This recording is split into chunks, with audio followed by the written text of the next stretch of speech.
আসসালামু আলাইকুম। এখন শুনবেন সংবাদ শিরোনাম। ইসরায়েলি ভূখণ্ড ও মার্কিন অবস্থান লক্ষ্য করে হাইপারসনিক মিসাইল ছুড়ল ইরান। তেহরানের পরমাণু সক্ষমতা ধ্বংস না হওয়া পর্যন্ত হামলা চলবে, ঘোষণা যুক্তরাষ্ট্রের। যে কোনো মূল্যে প্রতিশ্রুতি বাস্তবায়ন, ফ্যামিলি কার্ড চালু করে বললেন প্রধানমন্ত্রী।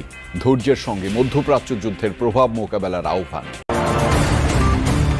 ট্রাম্পের যুদ্ধ বন্ধের ইঙ্গিতে তেলের বিশ্ববাজারে প্রভাব। ভারত থেকে দেশে ঢুকছে ডিজেল। ভাড়ার মোটর সাইকেলে জ্বালানির সীমা এখন 5 লিটার।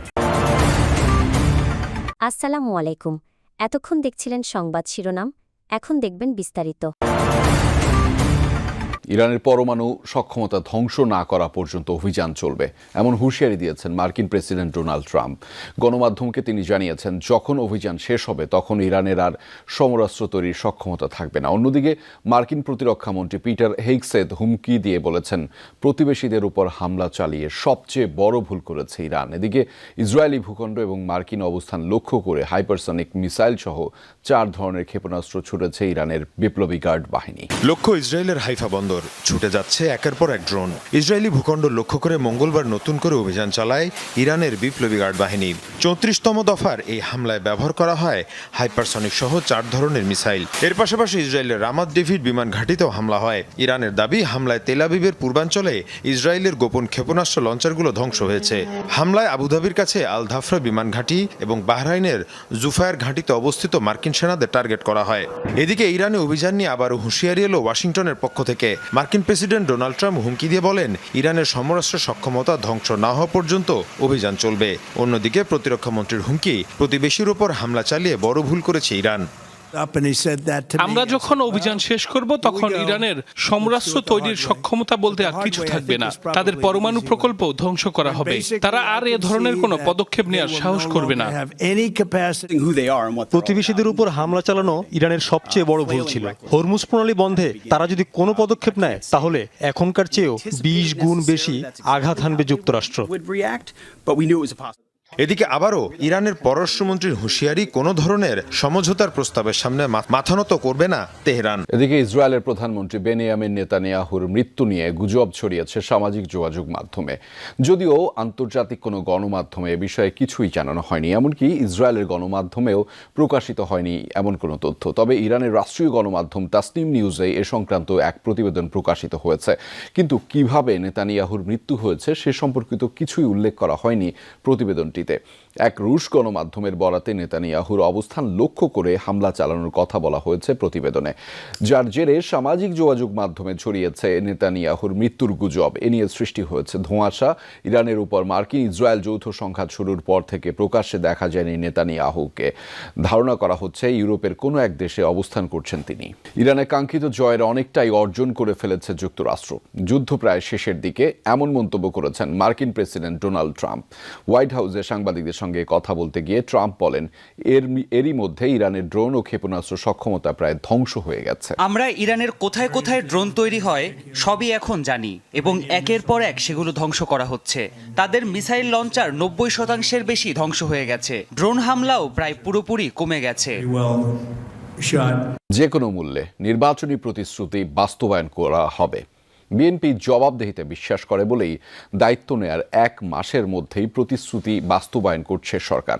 দুপুরে রাজধানীর করাইলে পরীক্ষামূলকভাবে ফ্যামিলি কার্ডের উদ্বোধন করে এই কথা বলেন প্রধানমন্ত্রী তারেক রহমান। মধ্যপ্রাচ্য সহ বৈশ্বিক পরিস্থিতি বিবেচনায় কিছু ক্ষেত্রে সময় লাগলেও ধৈর্যের সাথে পরিস্থিতি মোকাবেলার আহ্বান জানান তিনি। 5 বছরের মধ্যে 4 কোটি পরিবারকে ফ্যামিলি কার্ডের আওতায় আনার প্রতিশ্রুতি পুনর্ব্যক্ত করেন তারেক রহমান।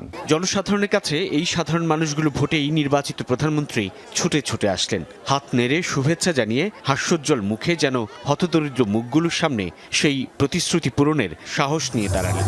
প্রাথমিকভাবে দেশের 13টি জেলার 15টি ওয়ার্ডের প্রায় 37,567 জনের হাতে এই ফ্যামিলি কার্ড সেবা পৌঁছানোর উদ্বোধন করলেন তিনি।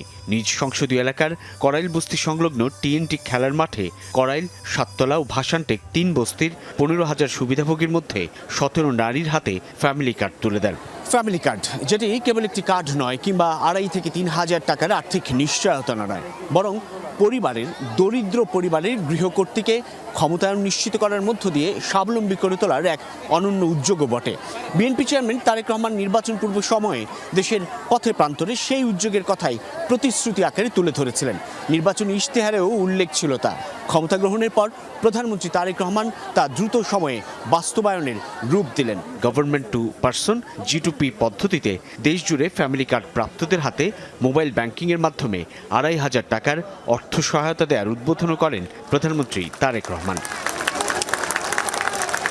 বক্তব্যে ফ্যামিলি কার্ড বিতরণের মাধ্যমে দেশের নারী সমাজকে অর্থনৈতিকভাবে স্বাবলম্বী করার অঙ্গীকার করেন প্রধানমন্ত্রী। বলেন, নারীর অর্থনৈতিক ক্ষমতায়ন ছাড়া দেশের প্রকৃত উন্নয়ন সম্ভব নয়।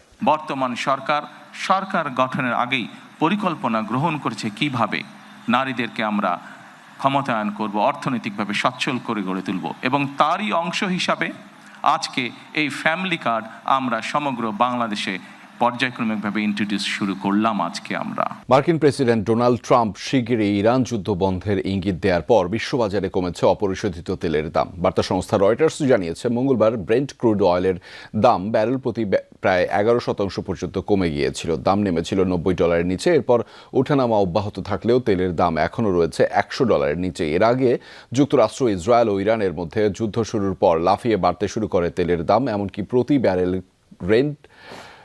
ব্রেন্ট ক্রুড অয়েলের দাম পৌঁছেছিল প্রায় $120। 2022 সালের পর যা ছিল সর্বোচ্চ।